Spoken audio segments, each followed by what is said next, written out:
What's up, guys? I've been meaning to do this video for a while. This is going to be my video about the 1911 versus the Glock. Let's get right into it. Since I haven't done that much on the 1911, we're going to review it first. This gun is a very nice gun. It has hardly any recoil. You know, for a 45, it's fairly soft shooting. It's the first handgun I ever shot outside of 22s, and I must say it was very easy to get to shoot. It has a very good grip. Not too big on the hump on the back strap, but it's about the same as the Glock. Actually, it's a lot less, which I like better. Not too big on the rounded trigger housing there, because sometimes I like to shoot with my finger out there, but ordinarily I don't, so that's not a big deal. Now the sights. This is a very old gun, so I'll excuse it for this one. It has barely any sights on it, guys. Like, very small. But on newer 1911s, ordinarily you'll get some decent sights. Well, you take it down, cock it, make sure that it's empty, which it is. I cleared all my guns beforehand. It's not going to hurt it to dry fire it. Push down on the little spring plunger. Let that go forward. Just take it off right now. Safety off. Pull the slide back until that notch right here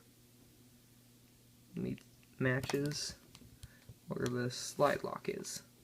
Once it meets there, push on this button here, and the slide lock comes out. And now there's nothing to lock the slide because the slide lock's gone. That's all you really need to do for that part. Now with the slide, just pull the spring out like you normally would. Turn this that way. Little barrel shroud, not really a shroud, but I don't know the technical name for it. And just pull out the barrel. It's kind of dirty and it's really old. Put the barrel part back on, put the spring back through.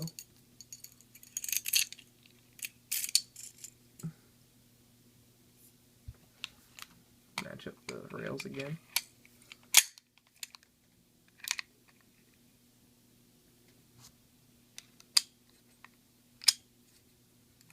Just kind of move it around. There we go.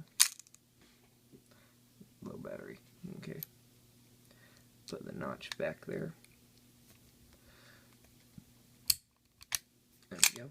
Safety. Put this back on over the spring. Push it down. Be careful because parts can come back. And that's all there is to it. Now you're ready to go. Went over some of the stuff I like about it. Now let's go over the stuff I don't like about it. I already mentioned the sights. But another thing I don't like is the grip. Like the grip panels themselves, they're very slick. It looks amazing on the gun, but it's just very slick for when you're trying to shoot it. And another thing I've noticed that compared to the Glock, and I know this is a 45 and that's a 9mm, the reason for that is because I'm just talking about like cops and stuff in the military, people that carried these guns. Not sure they ever carried the Glock 17, but I don't know. But the thing with that is the 45 is the most common 1911, and the Glock 17 is one of the most common Glocks. Okay, and another thing I don't like about it is the weight. It's not too terrible, but considering it's a steel frame 45, but still, I'm not big on the weight of the 1911. I much prefer the polymer frame on the Glock just because it's lighter. And you'll learn that when you're trekking around the woods and stuff with a rifle and a backup handgun, all your supplies, that you're going to need to get rid of some of the weight. Which is why I like the Glock.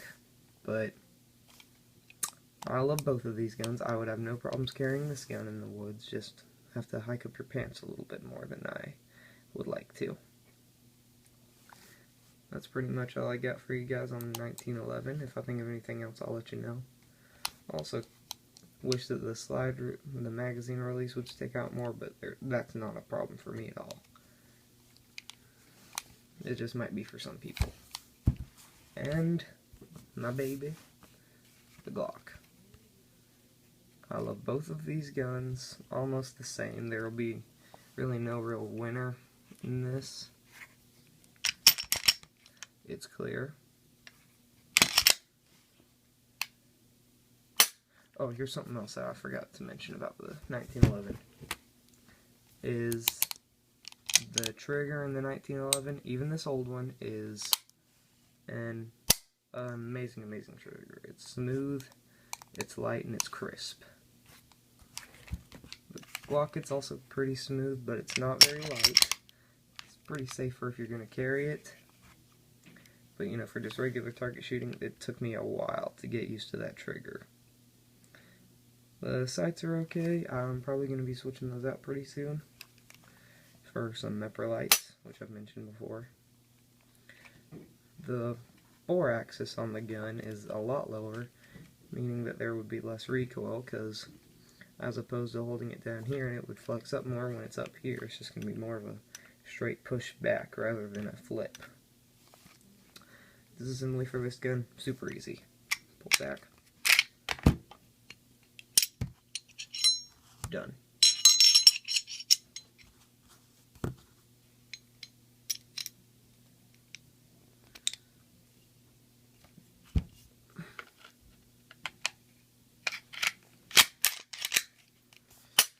The Glock's also extremely lightweight. It's the ergonomics work well for me.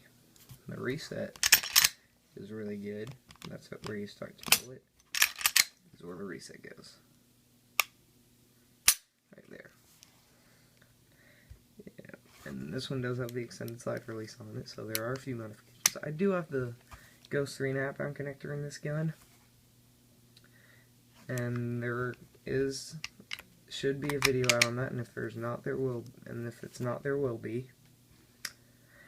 But yeah, this is a good gun. This is a good gun. Let's compare the two dimensionally, shall we? First off, I'm going to lie the Glock on the bottom, and then I'm going to put the 1911 on top of it.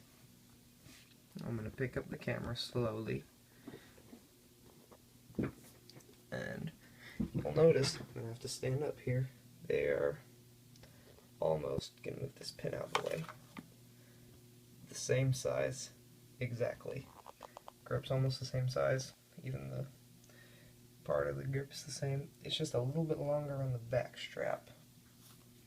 So yeah, these guns are almost the exact same in terms of size. This is a Commander model, this is just a regular Glock.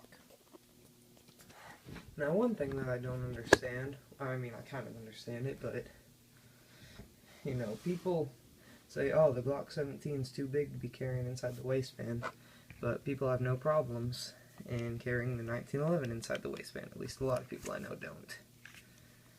Now, if you look at the length of the grip, it's very similar. Like, there's hardly even a difference there. Like, if we match beaver tail to beaver tail, I guess there is a little bit of a difference. But from the top of the slide down, it's actually a little longer with this gun. Now here's the big deal that I thought was pretty cool. Check out the width on the Glock, and then look at the width of the 1911. The width of the Glock is a lot bigger, and this is a 45. This is only 9mm. Now some people would consider carrying it because it's a 45 and it's that thin. But for me, the Glock, which you can't go wrong carrying either one of these guns in my opinion. I would recommend the Glock 19 or Glock 26 for carrying, but I like this gun because while you have 7 rounds of 45 with this gun, that hard-hitting round, you have 17 rounds out of this gun, or 19 if you put the +2 base pad on it, which I don't have, and I wouldn't really do that for concealed carrying, but it's an option. And it's pretty much a flush-fitting thing. It only sticks out about this much. And in terms of shootability and accuracy, guys, they're about the same. I mean, I brought both of these guns to the range in one day. This was my first time ever shooting the Glock. I'm just going to be straight with you guys. I was terrible when I first shot the Glock.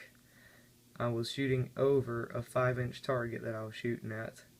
And I really focused with my trigger pull, aimed dead center in the middle, squeezed my shots off. They were all hitting dead center in the middle of the bullseye. With the 1911, I never had that problem. The trigger was always super easy for me to overcome, and I was shooting it bullseye after bullseye too, just aiming right there with a slow and steady pull, about like this, trying not to disturb my sight picture.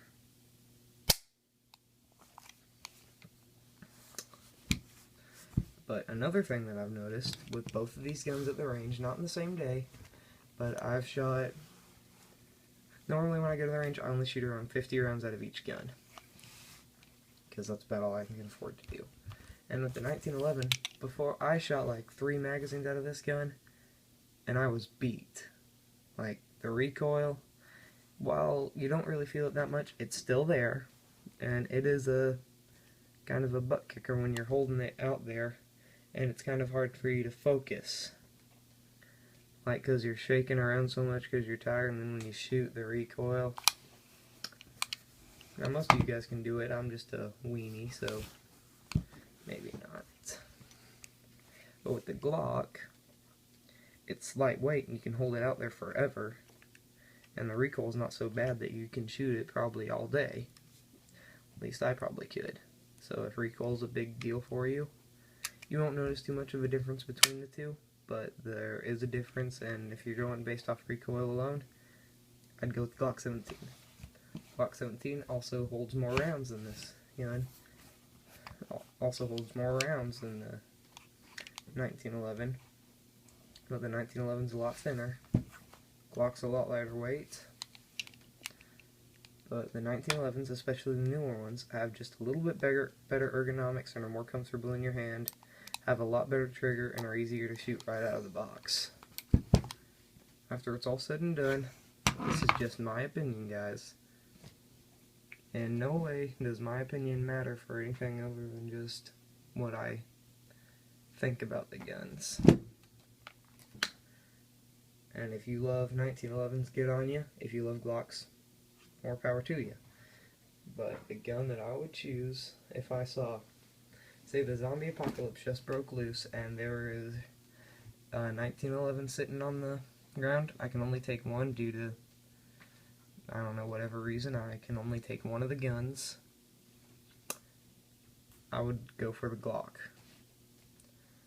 And for just general blinking and stuff, I would still probably go for the Glock, just because it's so fun to shoot. They're both extremely fun to shoot, and you can't go wrong with either one of them. I just only slightly prefer the Glock over the 1911 for a few reasons. Reason number one, and this is the most important reason in my opinion, the weight. This is a full-sized handgun, pretty big gun, and it only weighs 22 ounces.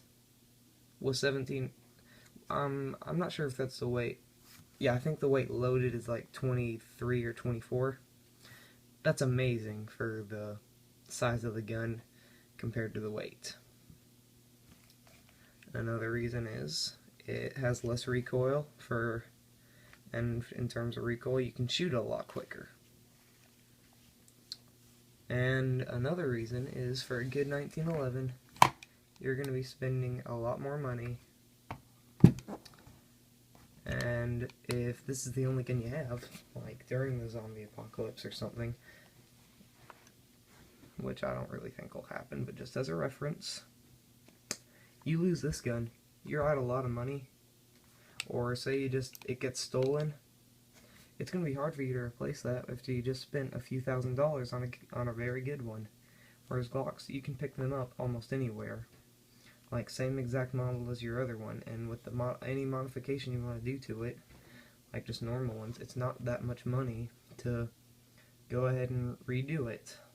So, that's why I choose Glock, but both guns are